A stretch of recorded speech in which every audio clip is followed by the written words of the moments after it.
It's that time again. If you're a real estate agent and you're looking to finally build a business that creates consistent cash flow, but you're concerned about all the market disruptions, relax. You found your safe haven to learn the secret to success. List, you last. Welcome to this week's podcast.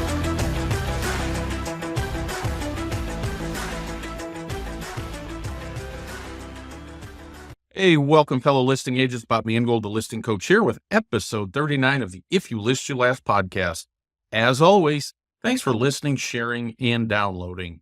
This week, I'm going to share the second part of the training class that I held for my team on the upcoming changes to buyer's compensation and listing language, and it takes effect this weekend. So I want to make sure that real estate agents at any company, any place, are prepared for it. And the most important message that I want to convey to you is to talk with your broker and your local MLS about your company, state, and MLS specifically. There are no standard, or there's no industry standard forms that covers all states and all companies. Now, in the podcast notes section, I'll include links to the documents and videos I discussed in the training. Just a reminder, make sure you join our Real Estate Asset Advisor Facebook group. You can join in on the conversation, share your thoughts, comments, or questions on any of the topics I discuss right here on the podcast. So let's get started. So just understand these are just conversations that need to be done up front. And I want you thinking about these things because when they occur, because they will occur, that you're prepared and made a decision on what you would want to do. I know what I would do, but I'm not telling you because you have to determine what you want to do. You just need to understand it now. Hey, Bob. Uh-huh.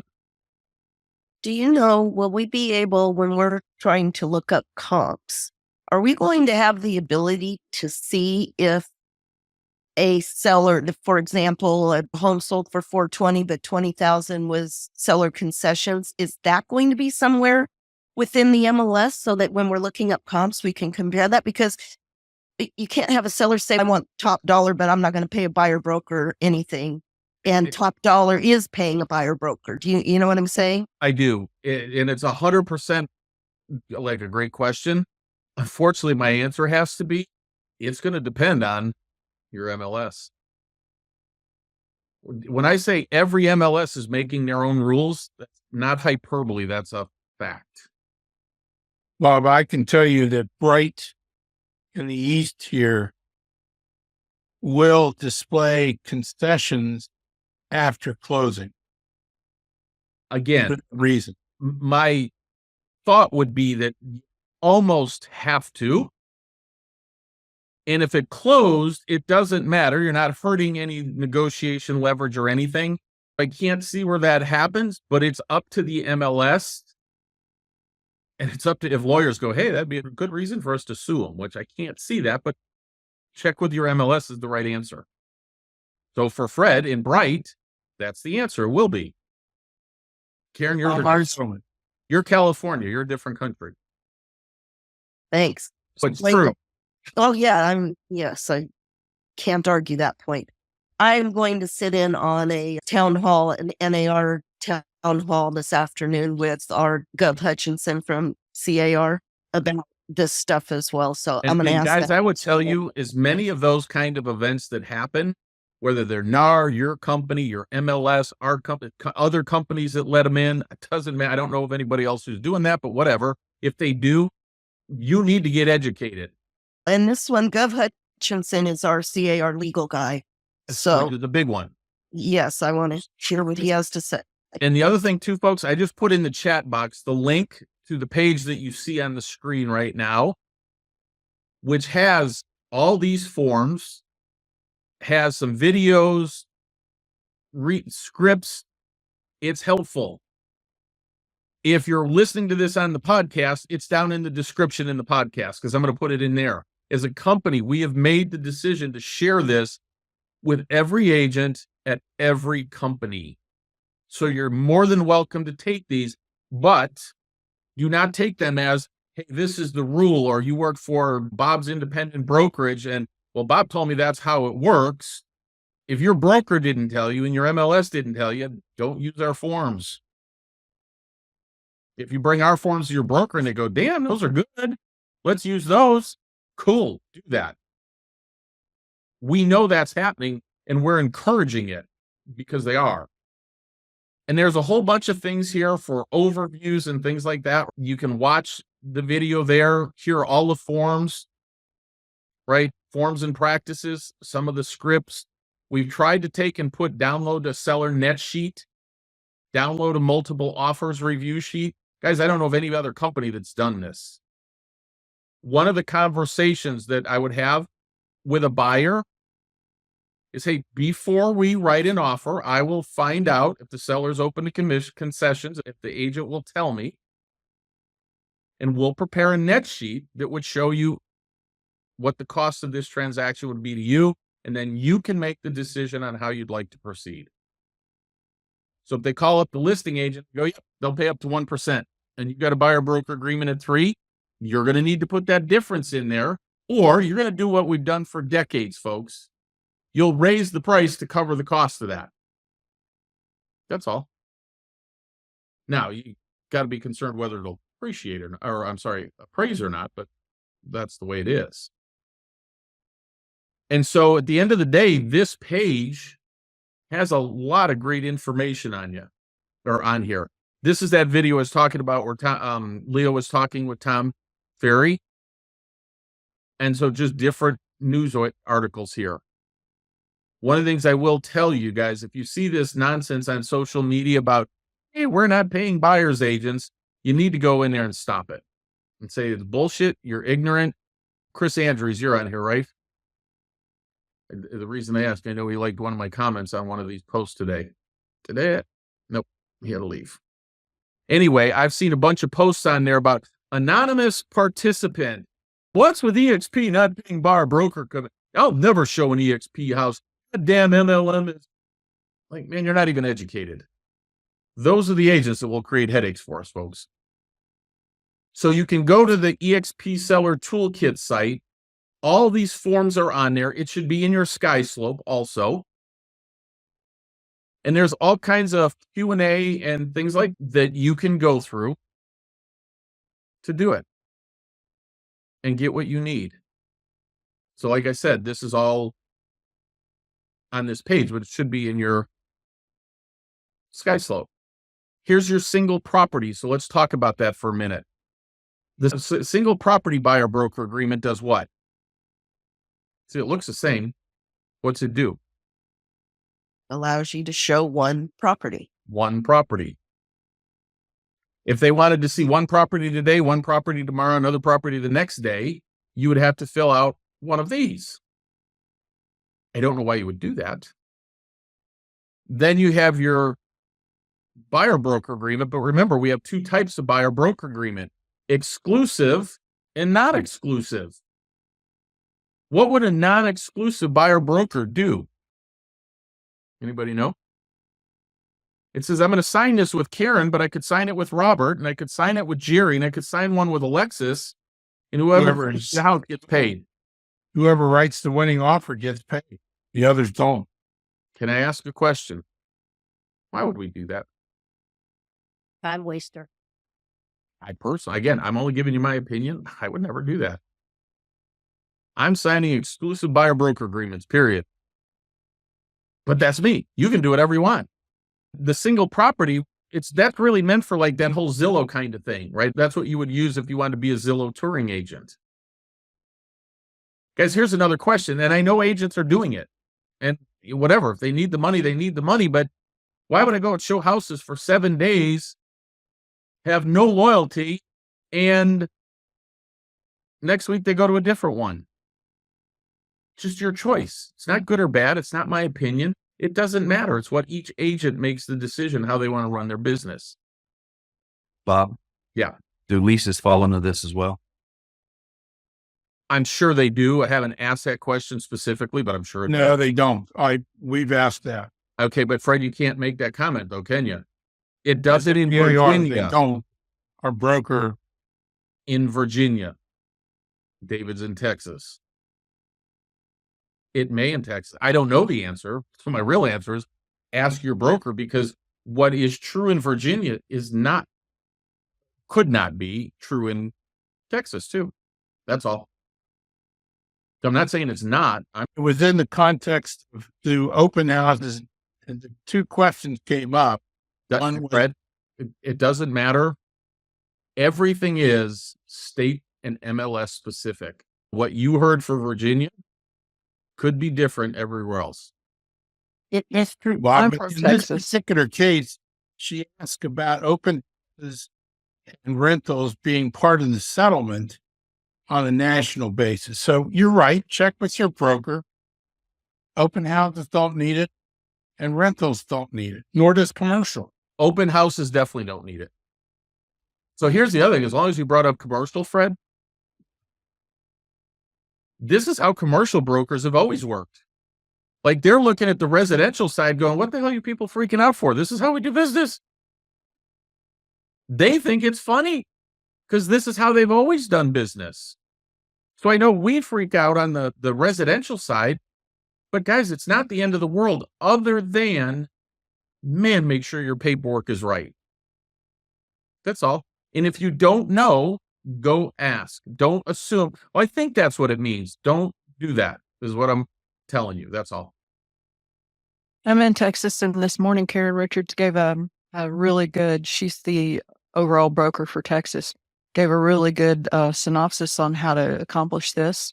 And she stated that no, the lease forms are not in this, but they would prefer that you go ahead and sign the buyer's representation agreement for leases. Which is my point. Each state is going to be different, guys. And the truth is, it might just be that broker's requirement to cover their butt. Because remember, Rebecca, do you know how many agents we have in Texas? I don't know anymore. A lot, right? Yeah, it's like if I was A lot. I don't remember. A lot. Imagine being the person that's responsible for the 8,500 people. And so the easiest way, if I was a broker, say, just do it. And if it wasn't required, but you did it and you were more transparent, we're all good.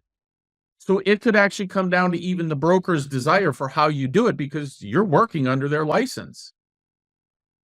And if I was actually a broker, I would be doing the same thing. Even if it wasn't necessarily a requirement, or understand this, guys, there are so many gray areas in all this nonsense. It's ridiculous. So again, if you listen to the Leo and Tom Ferry's conversation in there, and Leo's the one who's been really involved in this, you may have one clause in that settlement agreement and a clause 2 down from it totally says something different. Both clauses are in the contract. Which one wins? The answer is nobody knows. So the best way to do it is to cover your butt and be as thorough as humanly possible. And when you don't know, ask. Bob, you said that people are looking to turn you in all the time. Is there an incentive? Why are they? You said we should all be working together, which I agree, so that we are successful, both sides. What's the angle for trying to bust everybody other than from an NAR side of things? They're trying to do audits and make money through fines. Am I missing anything? No, it's the money through the fines. Catch 100 people, you just add $2,500 a pop. You just add $250,000. I guarantee you, come August 18th, they could catch 100 agents without blinking an eye. It's a financial incentive. Where's that $450 million going to come from? Us. NAR exists based on our dues and like this crazy stuff. Now, some of them, they own MLSs, some of them, they don't. But boy, if I was running an MLS, and I'm just going to use Houston as an example, because I actually think they're a really good MLS. So David, tell me if I'm wrong on this. But do they have a financial incentive? And I know they say, hey, I'm protecting the consumer by doing this. Let's even say for a minute that it's coming from their heart and they're doing it to protect the consumer. But they go and catch 100 people at $2,500. There's $250,000 of their budget. Do they have a good reason to? Absolutely. Hell, am I incentivized to maybe go hire a couple of extra employees Probably so. and catch it? California is actually employing AI to read every listing in all the comments to see if they can find any way that you're trying to either A, that you bring up compensation, or B, that you come up with symbols and things like that. So let's say, I don't know, through whatever real estate community is, hey, if I make the first three letters in comments in bold, I'm paying 3%. If it's the first two, it's 2%. If they pick up on that, you're toast. So the real answer is just don't do stupid stuff like that. It's just a function of explaining it to buyers and sellers. And the process works the same, if you will, other than more paperwork and more explanation, which is transparency, which is part of what that lawsuit was supposed to help. Did this actually help the buyers, though? What do you think? That's what it was. That's who it was supposed to help. What do you guys think? Made it more confusing. No. It made it more confusing, but what else? The answer is no, it did not help the Made it seller. more expensive. Made it more expensive. Let me give you an example. How many of you guys have ever written a contract for a buyer? Let's say first-time home buyer. It's typically where it's at. And they needed, I don't know, 4 or 5 points to pay for closing costs. Any of you guys ever written a contract like that? Yep.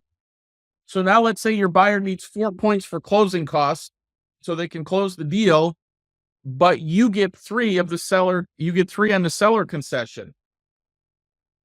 On a conventional loan, you can only get 6%. So instead of being able to get 4% for the buyer, you can only get 3 in addition to your compensation because that's a Fannie Mae and Freddie Mac guideline. Did that help a buyer? I think so. VA is limited to 4. Now, VA did do something, and I'll be honest with you, I didn't have time to check, where they've done something to help the veterans where they can pay the compensation. But guys, the limits on those seller concessions for lenders did not change. If you eat up half of the seller concessions for compensation and somebody needed that additional help, because we've all done it, we've all put those deals together, and it's helped the buyers, they're at a disadvantage now, aren't they? So somebody's yet to explain to me how this is so damn advantageous for buyers.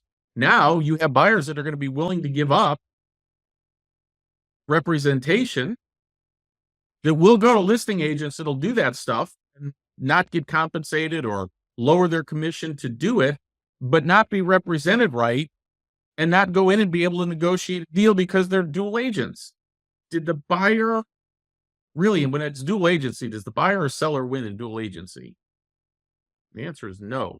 The realtor really doesn't because, boy, did you accept a lot of liability. So those are decisions you have to make now. But in my opinion, this didn't do anything to help the buyer. It didn't do anything to help the seller. Now sellers go, well, I don't have to do that. You're right, but you also don't have to have buyers because, well, last time I checked, you're not marketing every day to find buyers. That's what we do. And other agents have a lot of buyers. And if we say, hey, we're not willing to compensate the agent, we're happy to take your offer, but we will not participate with your agent. Let's be honest, guys, the majority of people are going to, the majority of buyers are going to say, no, I'm not doing that. Now you cut down the competition for your listing. You sellers lose in the long run too, because they won't have as much competition for their listings. But we can talk all day long about how we think this is a bad thing. What's the only thing we have to understand? Do it right. It's here. Yeah. And there's nothing we're going to do about it except make sure we do our job and we get educated.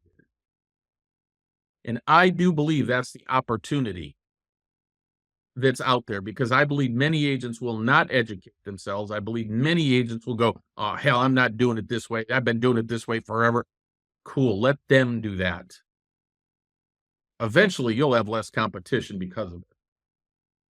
So I actually think it's a good thing. Hey, it forces you to have these conversations with buyers. It forces you to have these conversations with sellers. They might be a little uncomfortable until you understand what the value you bring to the relationship is. And for the Home Boss members, nothing we do changes. You can call it a seller concession now. The only thing, just use the same kind of language we had in there. We're going to offer this to the buyer's agent and a lot. It's going to show up that way and you're perfectly fine in doing it. Just make sure the seller signs it. Bob, I have a quick question. Uh-huh. We use 3% our home boss calculation, right? Mhm. The buyer has a buyer agency agreement of 2.5.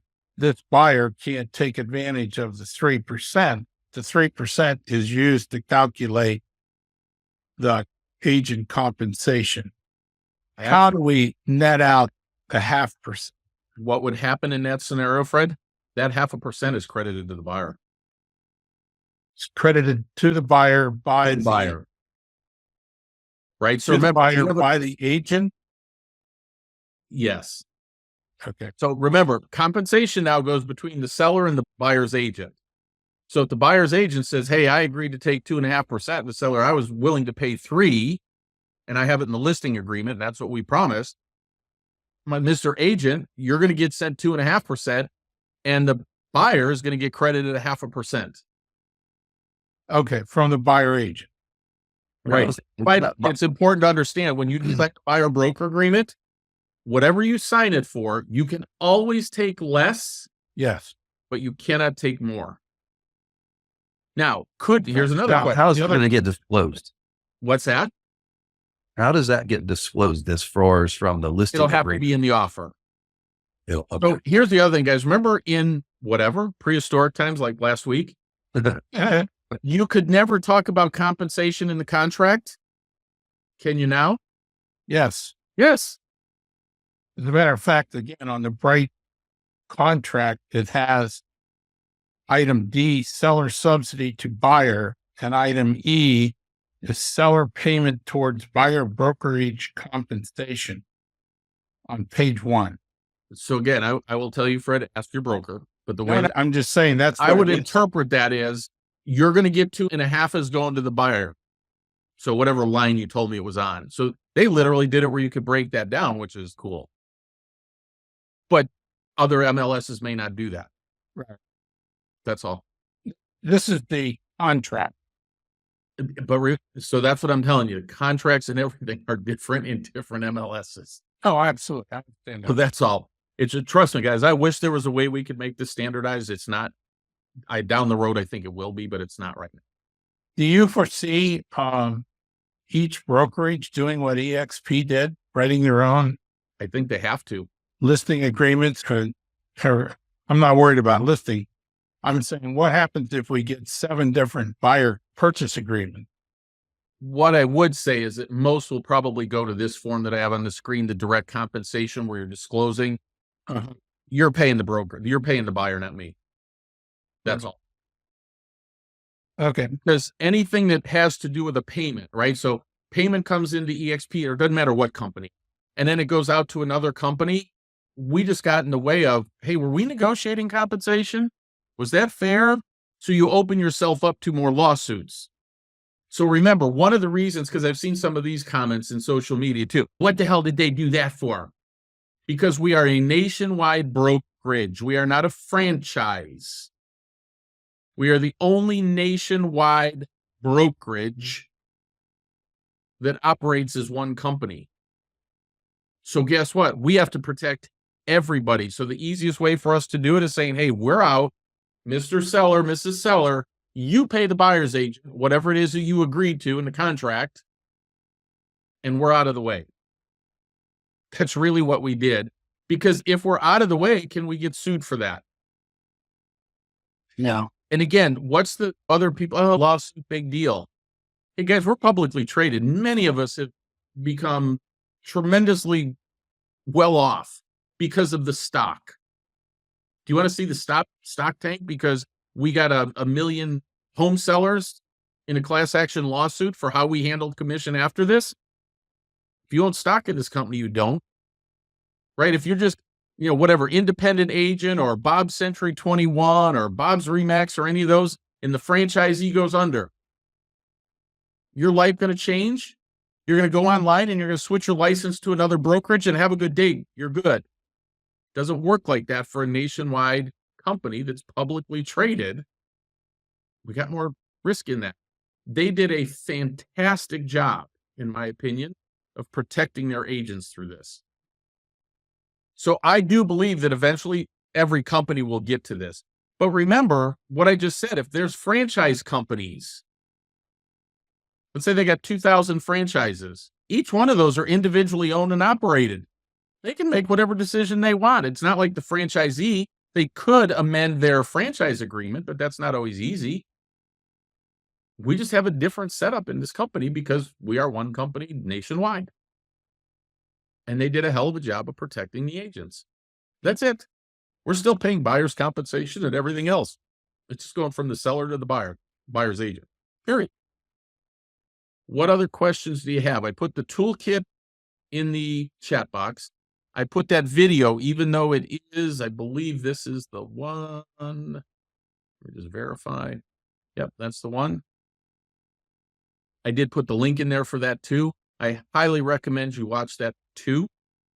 In addition, my answer right now, or my comment right now would be, guys, get yourself as much education as possible, but then sit down with your state broker and your MLS and make sure you're doing it the right way. Bob, quick on a listing agreement for Home Boss. In the past, we would put 6% total or 5.5% total, and then we delineate how that would actually be paid. You're still going to do the And you same said thing. nothing's changing, but I think there is something changing now. We're not doing that anymore. Is that correct? No, I didn't say that. So just continue forward the way we've been doing it. Is that correct? What's that? So then we're continuing forward the way we have done it. You're going to take right here in listing price, listing broker compensation. You're going to check 3, and then you're going to go put our standard language in the additional terms and services, or additional terms and conditions. And if it doesn't fit on there, add an addendum page. Okay. The only thing we're going to change is take your domain name out of your instructions for agents that you upload as a private document, and don't put your website in private comments, public comments, anything. They don't go in MLS. Other than that, nothing. Guys, Home Boss was built for this time, for this to happen. It's built for this. How does the agents get to the website then if they don't know what it is? Where it is? Because they're going to come to your open house. They're going to call you. Robert and I had this conversation the other day. Is it a bad thing that agents have to call you for information? No. It's a good way for you to form relationships. When our Indiana MLS, when you have to do the auction, you have to classify as an auction. It asks you for the website. Does it really? Yeah. But again, Tom, it's that I don't think that's in Indiana, but that's your MLS. That's it. Yeah. And the question is, come August 17th, will they still do that? And I don't know the answer to that. But it's just switch to Flex MLS and it sucks. Yeah. Hey, at the end of the day, guys, if they have it in there, I don't see how they could find you if they said, hey, what's the website? If they do it that way, but I follow their guidelines and there's nothing they could do. That it's my answer to everybody. And I wish I could tell you they were all the same. They're not. Like if you're in California where they have 9 MLSs just in the southern half of California, holy crap. Imagine what that's like for us as a company to have to deal with all those MLSs. The point then, Bob, would we then in private remarks put things like call me for additional details? Is that the kind of stuff we're going to start putting in there? Call or text me for information or details, whatever you want to say. Yep. Okay. So Bob, is the 2 clicks meaning if you said text me and you sent them a link, the link would have to take Nope. They call you for a text. It's not anything. 2 clicks out of the MLS. So if we had our private realtor doc in there and they clicked on it and it went directly to your Home Boss site, that's 1 click away. If you put that link in Zoom somehow, although I promise you they'll catch it, and somebody clicks it and it takes them to Zillow and Zillow takes them to your site, that's not 2 clicks away. So just don't put it in there, guys. Don't overthink this. Just don't put the URL anywhere in your MLS. That's it. But once they contact you, That's a whole different animal, man. then you've solved the problem. All this, guys, is only about the MLS advertising commission. You can go nuts if you want. Like I think I posted that sign where somebody put the sign writer up. And I've seen people in social media commenting, oh, that's amateurish or whatever, and like ripping on the people and whatever. Like, man, you do whatever you want to do, you. And as long as it's legal. That's all. And so all these agents that are making comments and whatever, that's all there is to it. And so as long as it's not in there, you're good. You can run Facebook ads to it. You can put it on flyers. You can have it all over the open house. You can do whatever the heck you want to do, just not in the MLS. So it's not, I know I've talked to some agents like, I don't even want to talk about compensation. They're all freaked out. It's part of the business. And as long as it's not an MLS, you don't have anything to worry about. And if you put it in your contracts, whether buyer, broker, or listing agreement, and it's in writing, you have nothing to worry about. It's just business as usual. Just make sure you know your rules and your guidelines. That's all. And then don't take shortcuts. Don't try to outthink somebody. Oh, I'm going to do this or I'm going to do that. And they won't catch that. Stop thinking like that. Just do it. It's not a big deal. I actually think sitting down and explaining this about buyers and sellers, I actually think that's a good thing. Maybe when buyers understand what is all involved in this process, you won't see people go, oh, they don't deserve that kind of money. When they see the work that's involved, what's involved in knowing and all those other things, they'll go and try and work their way through some of these deals. You'll find out. In my opinion, this was not good for buyers, but the market's going to dictate what's going to happen. So, any other questions? So for those of you listening, I will break this up into 2, maybe even 3 podcasts. I'll keep them at about 30 minutes. I'll ask one other question, Bob. We're obviously getting people reaching out through WhatsApp and other things where they just want to look and you maybe send them stuff. But what would be your take on how you handle this? Because as you're really loose, you end up with nothing. If you're really tight, people run away. This is getting really difficult to start navigating through. What are your thoughts? I would tell you just slow down and just think it through. So let's say somebody reaches out by, let's just use WhatsApp. Can you set me up on a search? I would do it. I'm not taking them out to show houses till we sign a buyer broker agreement. But it doesn't state in there anywhere in any of these guidelines that to set somebody up on a search, you need a buyer broker agreement. Right. So I would do that. Okay. Just don't go out and show them a house without one. Okay. You know how I've seen a lot of agents say, you know what, hey, I show the first one before I sit down and have that conversation with them. And then I get them to do it. That way I get to meet them face to face and all those other things. It's the same thing, except now you can't do it. So if you want to show the first property and kind of demonstrate your expertise, that would be a place for the single property buyer broker agreement. But then explain, I'm going to do this just because it's for this property and we showed it the first time. But let me explain how the process now works and what we're mandated by the Department of Real Estate for the state of Arizona. Says that we must do business in this manner or we'd lose our license. So let me explain how that would work.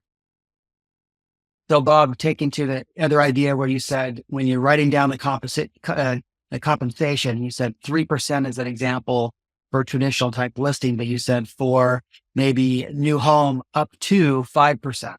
Why can't we just do up to on all of these approaches? Because up to is fodder for lawyers. So you're saying it could be up to, but then blah, blah, blah. Just don't do it that way. I promise. Has to be exact. What the meaning of the word is for those of you old enough to remember what I'm saying. Okay. So for the new builds, up to is fine. But again, for the normal. Just say 5%. If you know that, hey, there is one out of 20 builders pays 5%, do 5%, but explain it to your buyer. Most of them don't offer that. So let's say that. Oh, I see what you're saying, because you can always go down. Okay. I got it. You can always go down, but you can't go up. I gotcha. So I'm trying to think of a scenario that I could give you where, so let's say that you do have a buyer broker agreement, right? Say 3%, and the seller is willing to pay you 4%. You can only collect 3%, correct?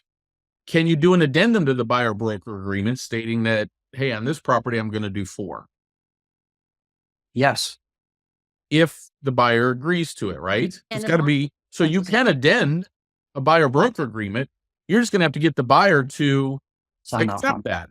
Yeah. What do you think the majority of buyers are going to do in that scenario? They'd be okay with it. They might, or they might go, how about if we do this? How about if I split the difference? They could. And can you do that? Yes. Yeah. It's just got to be in what? Right.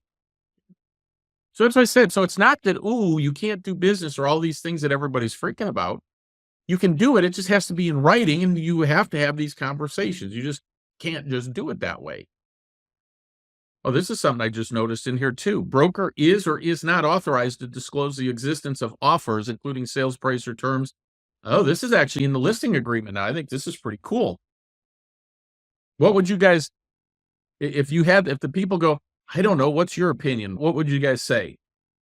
Is. That means, hey, including sales price and or terms. I don't mind, Fred, you telling somebody that I got other offers, but I don't want you telling them what the price and terms are. Why not? Because then I lose my negotiating leverage. If I send it out to highest and best, you told me to do it, I have to tell everybody what the offers are right now then. Buyers prefer the transparency. When buyers compete, sellers win. Well, that's the home boss way, so we don't have this issue because all offers are visible. So if it's a home boss listing, you have to say is, because you're going to show that. Although the terms are not on a home boss listing, right? The good news is it's not your decision. This is a seller. Right. In my experience, I've had many buyers be turned off by the highest and best counteroffer and not having any idea what they're bidding against. Yeah. Oh, we hate them, right? And Buyers hate them. We hate them. We all hate them. Yeah. So why not disclose it? What I would recommend here is, hey, I would put it as is, but I don't want this disclosed. So I would come down into the additional terms and conditions. This is an addendum to item number, whatever that was, wherever the hell it is, 7.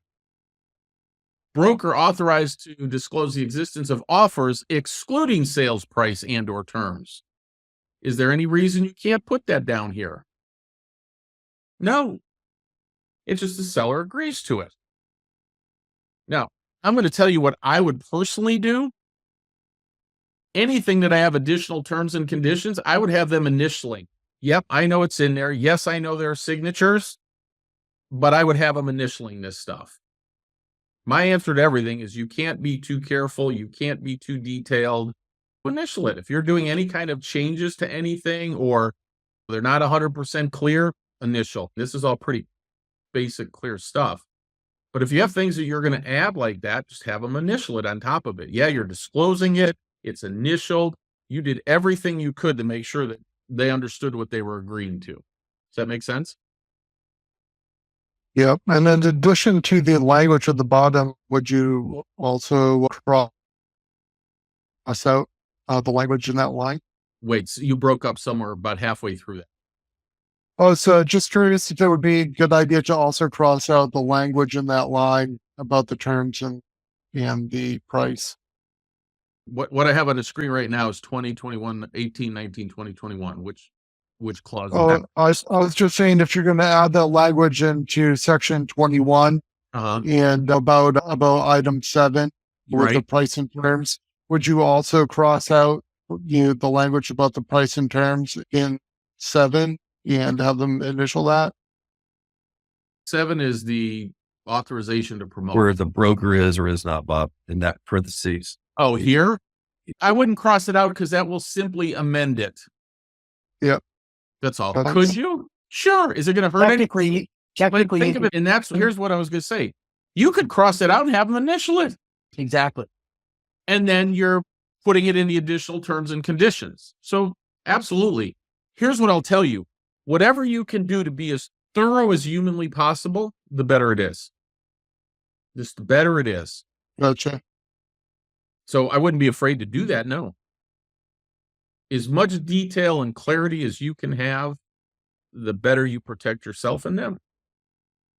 But I actually think those are good conversations to have with sellers because this is the stuff that we deal with all the time, right? Now they have a better understanding of what we do and what our responsibilities are and things like that.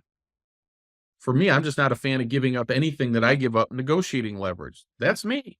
Have other people go, hey, I don't care. My job's to put the deals together. I take mine a little more serious. My job is to get the best deal possible for my people, whether buyer or seller. It doesn't matter to me. That's my job. Not, I got to put it together, but I also got to put it together and make the best deal possible for them. That's my fiduciary responsibility. So I'm not saying anybody else is wrong, just how I look at that.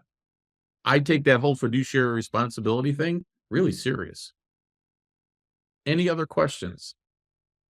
Now, this is probably going to be 3 different sessions of a podcast. And I will post all this stuff in there. That language I promise you, Marissa will post in the Korea Mastermind, and we'll go from there. All right, folks. Bob, are you going to send out that piece of text you were reading off the piece of paper? We're gonna upload it to the Mastermind. Thank you. So, and that's how I'd always do it, unless it's a home bus listing like that. But yep. All right, folks. Thanks for being here. I hope that helped you, and that you're not as afraid of it as you were before. Make sure you use this toolkit. I would tell you to read through those documents. Really, I spent a lot of time on Saturday in an airport reading this stuff, watching videos, and pretty much all day Sunday going through all the different forms, all the different scenarios, watching different videos, seeing different input and whatever. Ultimately, the input that is most important to me is what our own company set up and the MLSs. So I hope that helps, and we'll get all that stuff posted. Make sure you review it. Make sure you call your MLS. I would think some of your MLSs guys would be having classes on this stuff too. I would tell you to go to this. So hope that helps. Don't be afraid of it. Just be thorough. Get everything in writing. And you know your value to the consumer, so don't freak out. Okay, I hope these 2 podcasts have been helpful. Again, be sure, please, to check with your broker and your local MLS for guidance. So we'll talk to you next week. And remember, if you list, you last.